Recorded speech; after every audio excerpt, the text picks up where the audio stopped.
Hi and welcome to Nigel McCollum, Health and Wellness Coach.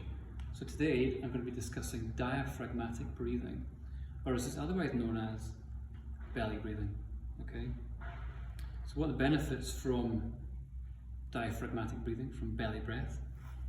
So first of all, one of the most important benefits is that it activates your vagus nerve or vagal tone. And this is the biggest nerve, large nerve in your body, and it's responsible for eliciting a response, a parasympathetic response, which is rest and digest. It's relaxation. It's allowing you to calm down. And as you can see here, it's going to lower that stress response. So if you had a stressful day or you've been involved in some sort of trauma or stress, then doing some diaphragmatic breathing will help lower that response and bring back the balance between the sympathetic and the parasympathetic nervous system. Decrease in cortisol. Now remember that cortisol, whilst it's had some bad rap over the last few years, it's a stress hormone, but it's produced when we get stressed. It's not produced and then we get stressed. It's the result of us being in a more fight or flight or sympathetic nervous system response. Okay?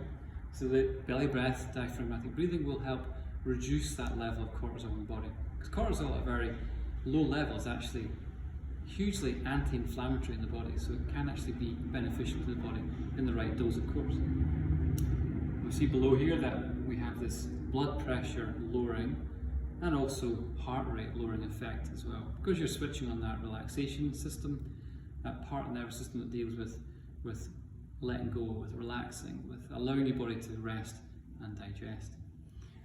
Further on down again, we're slowing down the breath rate. Okay, so if you are doing conscious breathing, like breath work, and you're inhaling through the nose and you're expanding the belly, and eventually the response is that the breath rate gets lower.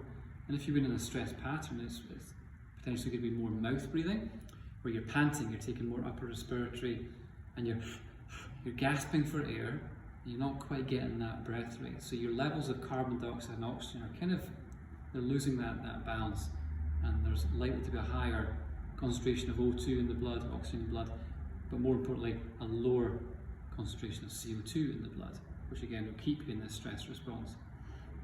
So very important on that as well, to reduce the breath rate. Ideally 10 breaths a minute is probably quite good, if not even lower than that. Okay. And lastly, strengthening the diaphragm. The diaphragm is a muscle and it's actively involved in breathing. So when the diaphragm is pulled downwards, we're inhaling, and when it's pushed back upwards, we're exhaling. Now if you're doing intense exercise, or you are a recreational athlete who's doing running or at the gym, then by strengthening this diaphragm, you can actually improve your overall performance of the breath as well. So quite a good range of benefits to be had from just sitting down for 10 minutes maybe, and just focusing your breath more down into the belly. So if you tune in for the next video, I'll show you some really good techniques on how we can encourage the breath to be more belly. Because we might go into this pattern where we're actually using our chest and our upper respiratory, and actually we can't get into the belly breath. So about that awareness and directing that breath down low into the abdomen, down into the belly, to create all these benefits. Okay? So thanks again for watching, and I look forward to seeing you in the next video.